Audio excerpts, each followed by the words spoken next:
Hi everyone, my name is Mohit Jain and welcome to my YouTube channel. This is the second part of the PySpark tutorial series. In the first part, we saw the overview of PySpark, how we can use PySpark for different use cases, and how we can use PySpark using different programming languages like Python, Java, Scala, and R. Our tutorial is based on Python, so we are going to focus more on PySpark. In this video, we are going to talk about PySpark DataFrames. So let's get started.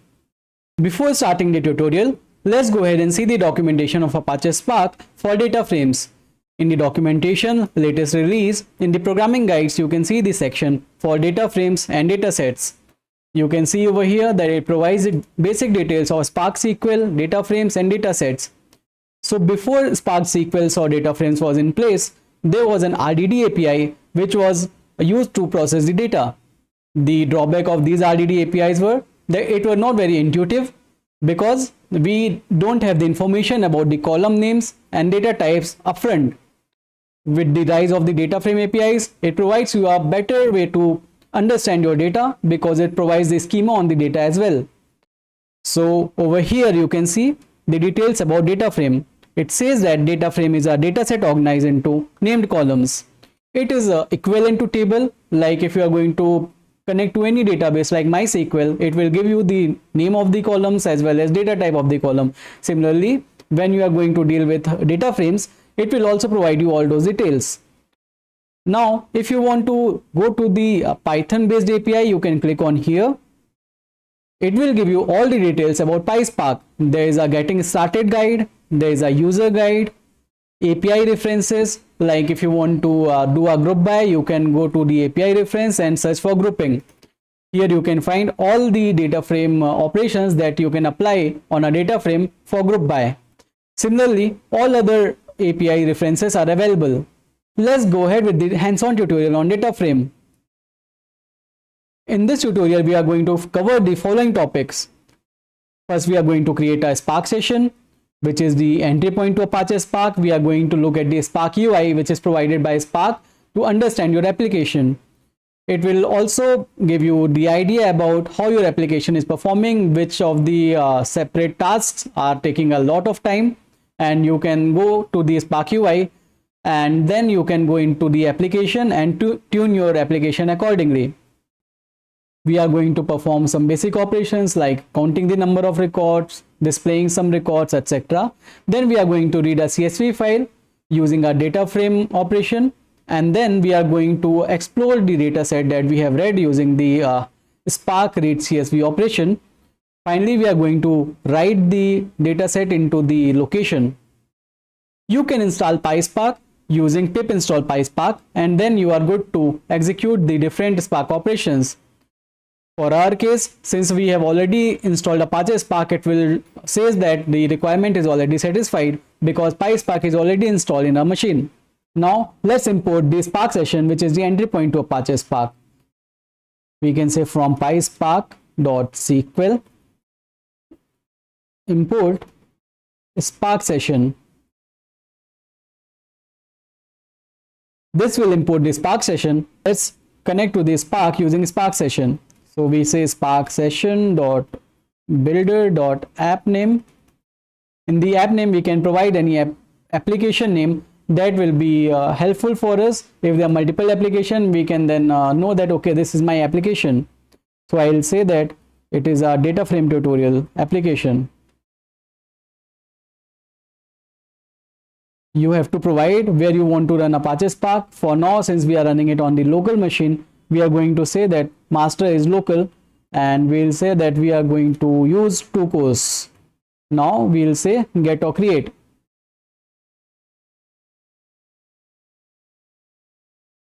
Once we execute this command, it will create the SparkSession. Once the SparkSession is created, we are going to use the SparkSession object to create data frames. Now to create the data frame using Python list, let's create a few rows which will pass to Spark create data frame operation, and it will create a data frame. Now let's create some data which will pass to the Spark data frame function, and it will create a data frame for us. I am going to create a list of tuples. I will say that ID is 1, name is Mohit, Similarly, ID is 2 and name is say John. Now ID is 3, name is Eric. Once we have created the data, let's also create the columns. So I'll say that schema. There are two columns. I'll say first column is ID and the second column is name. We are going to pass the data as well as column information to the spark.create data frames. So let me say df equals spark.create data frame. We'll pass the data as well as schema. Once we execute this, it will create a data frame. Once the data frame is created, you can see the data using show command. So I'll say dataframe.show. It will give me the details of the data that is available. By default, it displays 20 rows. In our case, since we have only 3 rows, it should display 3 rows. You can see that we have the ID as 1, 2 and 3 and name Mohit, John and Eric. Now if I want to count the number of records, I can say dataframe.count and it will give me the number of records in the data frame, which should be 3. We can see that the data frame count is 3. I can also look into the schema. I will say the DataFrame.printSchema. It will give me the column name as well as data type. We can see that ID is long as well as name is a string. So both the columns are displayed using the print schema. You can also list the columns using dataframe.columns and it will give you the list of all the columns that is available in the data frame. You can also use dataframe.describe. It will give you the summary of your data frame and we are going to see the result using show command. We can see that once we have applied dataframe.describe, it gives a summary like count, mean, standard deviation, min, max. So this is how you can create a Spark data frame using a list. You can apply some operations like count, print schema, columns, describes, etc. Now we are going to look into the Spark UI as well. We can say spark.get active session. It will give me the detail about the SparkSession. It also talks about the Spark UI and it will tell you about the version of Spark. So we are currently using Spark 3.2. Application name is DataFrame Tutorials and the master is local. Now once I click into the Spark UI, it is going to open the Spark UI. Let me open that. In the Spark UI, you can see that all the operations that we have performed on data frame, it is visible. So we have performed the dataframe.show. We can see that we have performed the show, we have performed the count, describe, all those operations. It will appear in the data frame. There are different options available as well, like stages, storage, environment, executors, SQL. We are going to talk about this in detail in the later sessions. One more thing to notice is the Spark UI opens in the 4040 port by default. Now let's read a CSV file using the spark.read.csv function provided by Spark. We are going to read a CSV file for a US dataset. So this particular dataset has the information of different cars. Let me open this particular file in Spark. So we'll say df cars equals spark.read.csv. We can pass on the information of the file location over here. So you have to pass on only the directory name and it will read all the files that is present with the similar schema. If I do this, it will read the file and a data frame and we can then perform different operations on those data frame. So let me say df cars.show and it will give me the data frame, its column as well as the data. We can see that the column name is provided as C0, C1, C2 and the actual column name that was present in CSV, it is available as a data set. We don't want this, so we can add additional options while reading, saying that we have a header information available. We can say that header is true. Once we provide this option, then Spark will know that okay, the header is provided by the data set itself, so treat the first line as header. If I now create the data frame, we'll see that now the column name is row ID, price, brand, etc. We can now see that the row ID, price, brand, model, all the column names are now correct for each of the columns. One more thing to notice is, if I look into the schema, it will say that all the columns are string. So if I say print schema, you can see that all the columns are string. If we want to avoid that, and we can use something like infer schema that is available for CSV, we can add one more option like option, and the option we can provide infer schema as true. So once we provide this, it will then infer the schema and it will provide you the proper data frame column types. So let me run this. You will see that the data is still intact, and once I apply the print schema on this data frame, it can now infer the data that row ID is an integer column, price is an integer column, similarly brand is a string column. So just by applying the infer schema equals true, while reading, Spark will know that this is an int column or it is a string column. So this is how you can apply the infer schema on CSV. So reading the CSV file is one of the option. We will see how we can read a Parquet file, how we can read a Avro file, how we can read ORC file as well. Now let me apply some operations on data frame. So now we have seen that there is a data frame for cars.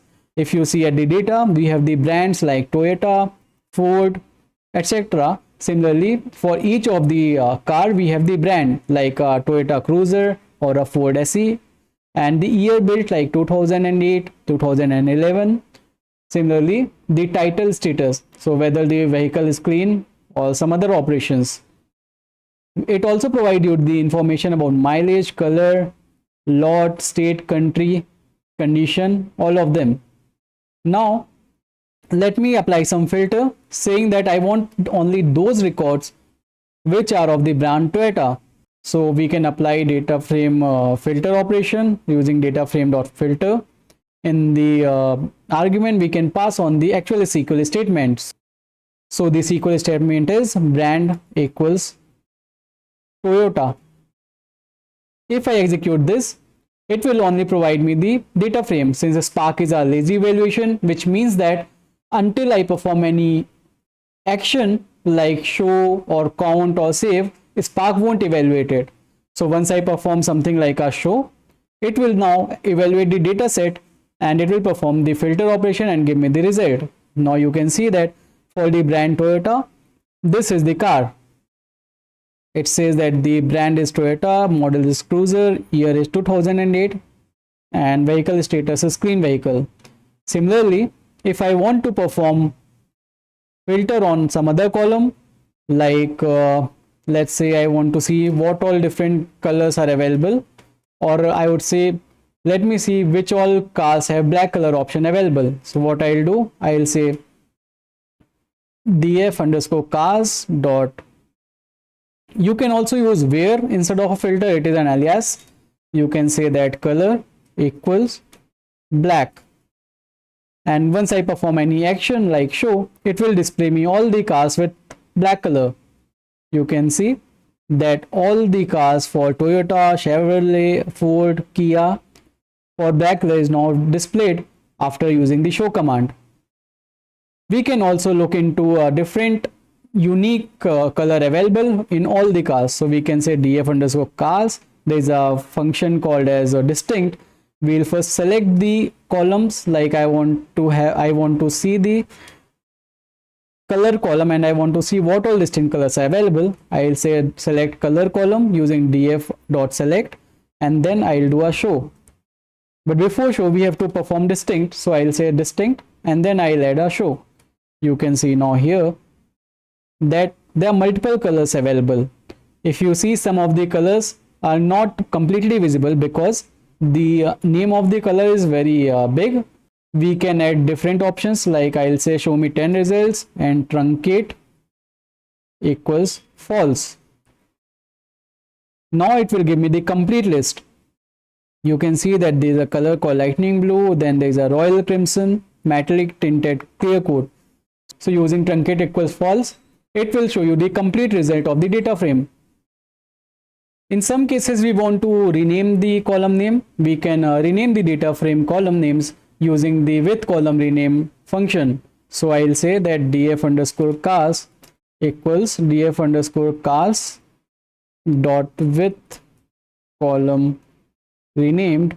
I'll pass the actual column name that is currently assigned to the column. I'll say that price is a column that I want to change the name to.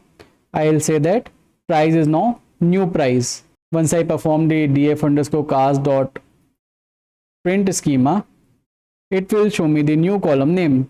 So we can now see that price column is now new price. We can add a new column in the data frame. Let me import spark.sql.function to perform that operation. Let me create a dummy column where I'll pass a random string, and we can see that there is a new column added with some random value that we have provided. Let me say df underscore cars equals df underscore cars dot with column. In the column, we'll pass on the new column name. I'll say that random column, and there is a function called f.lit. Lit means literal, and you can pass any value and it will assign to the column for all the rows. Let me say random value is a value that we want in the data frame. So now we can see over here dot print schema that there is a new column called as random column now available, and once we perform the show command, we will see that the value is random value. You can see over here that there is a random column now available and all the rows have random value assigned to it. Similarly, if I want to add some column like let's say current date, I can very well perform that using spark date function. So I'll say df underscore cars dot with column. I'll give the column name as let's say current date, and there is a function called current date that we are going to perform like this, and it will add a new column called current date. So let me just do a show, and we'll see that today's date in the format of YYYYMMDD is now added in each row, and the column name is current date. So this is how we can use different PySpark data frame operations on the data that we have read using Spark.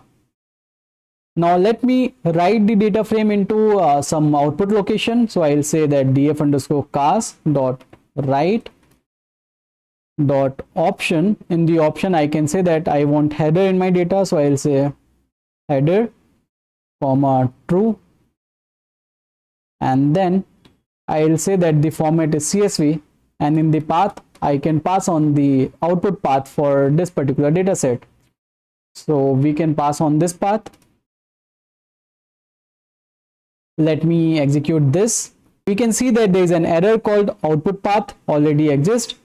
Since we already had this particular location available, and if I want to write to this location, we have to pass on the mode as well. So I'll say that mode is override, which means that whatever data is already available in this folder, it will get overwritten with our data frame write operation.